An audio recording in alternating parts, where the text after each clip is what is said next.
உலகெங்கும் வாழும் அன்பான தமிழ் உள்ளங்களுக்கு அநேக கோடி வணக்கங்கள். நல்ல நேரம் நிகழ்ச்சியூடாக நல்லதே நினைப்போம், நல்லதே நடக்கும், நலமாயிருப்போம். இன்றைய தினம் 15ஆம் தேதி 3ஆம் மாதம் 2026 ஞாயிற்றுக்கிழமை. விசுவாவசு வருடம் பங்குனி மாதம் 1ஆம் நாள், பங்குனி மாத பிறப்பு இன்றைக்கு.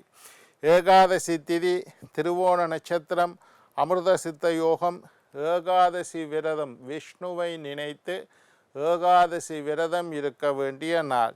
இன்றைய தினம் ராகு காலம் 5 மணி முதல் 6:30 மணி வரை. இன்றைய தினம் யமகண்டம் 12:30 மணி முதல் 2 மணி வரை. இன்றைய தினம் நல்ல நேரம் 9:30 மணி முதல் 11 மணி வரை.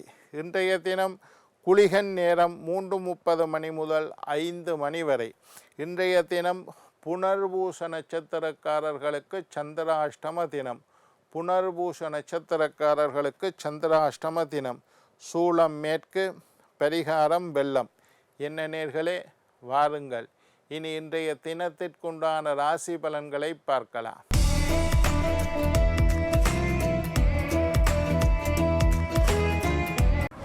மேஷம் தடங்கள், ரிஷபம் வெற்றி, மிதுனம் தீரம், கடகம் வரவு, சிம்மம் மறதி, கன்னி அன்பு, துலாம் சுகம், விருச்சிகம் எதிர்ப்பு, தனுசு ஆசை, மகரம் நலம், கும்பம் லாபம், மீனம் பிரீதி. ஆன்மீக தகவல் பகுதியில் தொடர்ந்து உங்களை சந்தித்து வருவதில் மட்டற்ற மகிழ்ச்சி அடைகின்றேன். ஒவ்வொரு நாளும் ஒவ்வொரு புதிய அற்புதமான ஆன்மீக தகவல்களை உங்களோட பகிர்ந்து கொண்டு இருக்கிறேன்.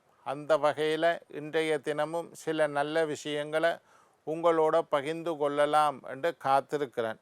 எங்களுடைய நிகழ்ச்சிக்கு நீங்கள் தரக்கூடிய ஆதரவு என்னை மகிழ்ச்சி அடைய செய்கின்றது. நிகழ்ச்சி சம்பந்தமாக, ஆன்மீகம் சம்பந்தமாக, ஜோதிடம் சம்பந்தமாக ஏதாவது கேள்விகள் இருப்பின் சக்தி டிவி நல்ல நேரம் நிகழ்ச்சி தயாரிப்பாளர் கீழ்கண்ட முகவரிக்கு கடிதம் மூலம் என்னை தொடர்பு கொண்டால் தொடர்ந்து வரக்கூடிய நிகழ்ச்சிகளில் தகுந்த கேள்விகளுக்குண்டான பதில்களை தொகுத்து தர காத்திருக்கின்றேன். இன்றைக்கு என்னத்தை பற்றி பார்க்க போகிறோம்னா ஷஷ்டி அப்த பூர்த்தி. எல்லாரும் கேள்விப்பட்டிருப்பீங்கள். ஷஷ்டி அப்த பூர்த்தி.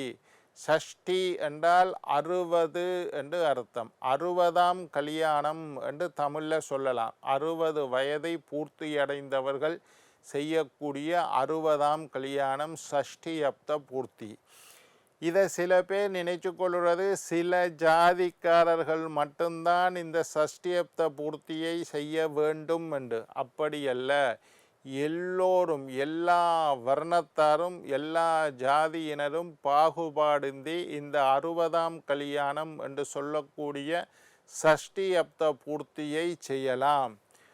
ஆணுக்கு 60 வயது வந்துவிட்டால் இந்த ஷஷ்டியப்த பூர்த்தியை ஜோசியர்கிட்ட போய் நீங்கள் பிறந்த ஆண்டு மாதம் தேதியை கொடுத்தால் நீங்கள் எப்போது ஷஷ்டியப்த பூர்த்தி செய்ய வேண்டும் என்பதை சொல்வார்கள். அந்த டேட்டுக்கு அதை நீங்கள் செய்யலாம். ஒரு நல்ல நாளாக இருந்தால் ரொம்ப விசேஷம். 60ஆம் கல்யாணம் அது என்ன, 60 வயசில் 70 80 இதுகள்லையும் இருக்குது. ஆனால் 60 வயசில் என்ன ஷஷ்டியப்த பூர்த்தி என்றால் தமிழ் வருடங்கள் 60 உண்டு என்பதை அன்பர்கள் ஆழமாக புரிந்து கொள்ளுங்கள் தோழர்களே. தமிழ் வருஷம் 60. இப்போ நீங்கள் பார்த்து கொண்டீங்களே, இப்போ விசுவாவசு வருஷம் என்ற வருஷம் நடக்குது. இந்த விசுவாவசு தமிழ் வருஷத்துக்கு பேர் விசுவாவசு வருஷம் இப்போ நடக்குது. ஒவ்வொரு நாளும் நாங்கள் சொல்கிறோம்.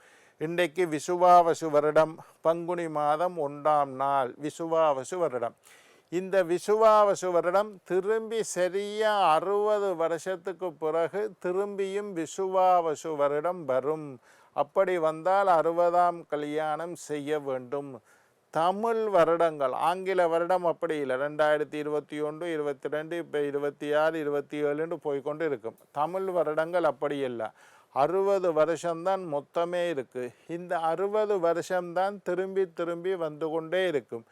அந்த நீங்கள் என்ன வருஷத்தில் பிறந்தீங்களோ அந்த வருஷம் இப்போ பிளவ வருஷம்னு ஒரு வருஷம் இருக்குது, குரோதி வருஷம்னு ஒரு வருஷம் இருக்குது, சுபகிருது வருடம்னு ஒரு வருஷம் இருக்குது. நீங்கள் எந்த தமிழ் வருடத்தில் பிறந்தீங்களோ உங்களுக்கு 60 வயசு வரும்போது திரும்பியும் அதே வருஷம் வரும், அதே மாதம் வரும், அதே நட்சத்திரம் வரும், அதே கிரக நிலைகள் வரும். இப்படி வந்தால் 60ஆம் கல்யாணம். அதை கொண்டாடுவது போல தான் 60ஆம் கல்யாணம் செய்வது. தமிழ் வருஷங்கள் திரும்பி வரும். இப்போ உதாரணத்துக்கு எடுத்துக்கொள்வோம். இன்றைக்கு விசுவாவசு வருடம், பங்குனி மாதம் 1ஆம் திகதி. இதே நேரத்தில் இன்றைக்கு ஏகாதசி திதி, திருவோண நட்சத்திரம். சரியா 60 வருஷத்துக்கு பிறகு இதே விசுவாவசு வருடம், இதே பங்குனி மாதம், இதே திருவோண நட்சத்திரமும் சேர்ந்து வரும். அப்படி வந்தால் உங்களுக்கு 60 வயசு பூர்த்தி என்று அர்த்தம். அன்றைக்கு 60ஆம் கல்யாணம் செய்ய வேண்டும். இந்து சமயத்தை சார்ந்தவர்கள், சனாதன தர்மத்தை சேர்ந்தவர்கள், சைவ சமயத்தை சேர்ந்த அனைவரும் இந்த 60ஆம், வேறு மதத்தில் செய்கிறதா எனக்கு தெரியல, இந்த 60ஆம் கல்யாணம். இந்த 60ஆம் கல்யாணம் செய்கிறதுக்கு இன்னொரு காரணம் இருக்குது. உங்களுடைய ஆயுள் விருத்தி.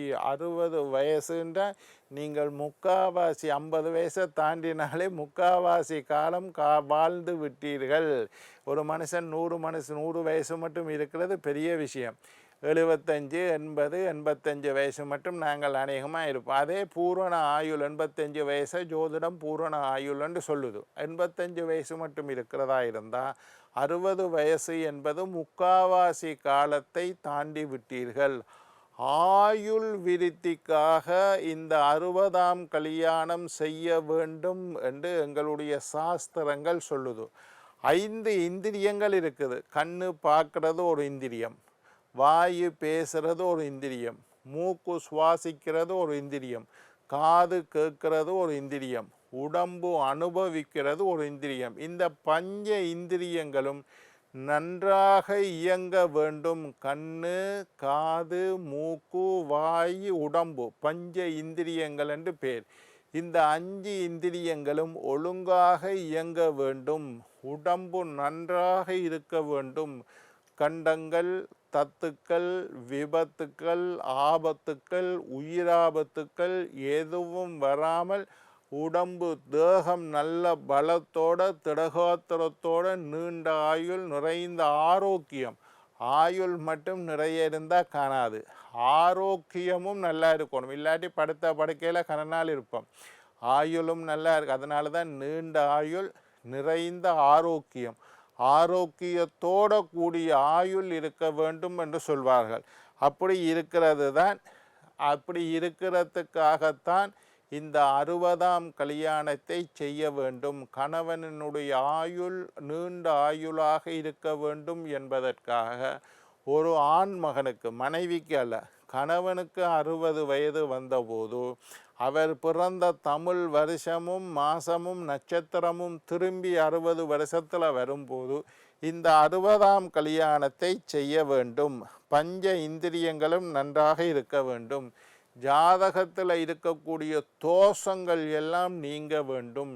நல்ல ஆயுள் கிடைக்கணும், நல்ல ஆரோக்கியம் கிடைக்கணும் என்பது எல்லாத்துக்காகவும் தான் 60ஆம் கல்யாணம் செய்கிறது. திருக்கடையூர் என்று இந்தியாவில் ஒரு கோயில் இருக்குது. அநேகமாக அந்த கோயில் 60ஆம் கல்யாணம் செய்கிறதுக்கு ஃபேமஸ். அங்கே போய் செய்யலாம். அப்படி இல்லை இலங்கையிலேயே ஒரு மண்டபத்தில் அல்லது ஒரு வீட்டில் அல்லது ஒரு ஆலயத்தில் 60ஆம் கல்யாணம் செய்கிறது. எல்லாருக்கும் உங்களுக்கு வசதி இருந்தால் எல்லாருக்கும் சொல்லி உற்றார் உறவினர்கள் எல்லாரையும் கூப்பிட்டு பிரம்மாண்டமாக பெருசாக செய்யுங்கோ. அப்படி வசதி இல்லாதவர்கள் உங்களுடைய உறவினர்களை மட்டுமாவது கூப்பிட்டு 60ஆம் கல்யாணத்தை செய்யுங்கோ. 60ஆம் கல்யாணம் செய்வது ஒரு பரிகாரம் செய்வது போன்றது. ஒரு சாந்தி செய்கிற மாதிரி 60ஆம் கல்யாணம் செய்தால் உடம்பு ஆரோக்கியமாக இருக்கும், நீண்ட ஆயுளோடு இருப்பீர்கள், நிறைந்த ஆரோக்கியத்தோடு இருப்பீர்கள், ஐம்புலனும் ஒழுங்காக இயங்கும், உடம்பு நல்லா இருக்கும், நல்ல ஆரோக்கியம் கிடைக்கும் என்பதற்காகத்தான் 60ஆம் இது வெறும் கொண்டாட்டம் மட்டும் இல்லை, 60ஆம் கல்யாணத்தை எல்லாரும் செய்யணும்.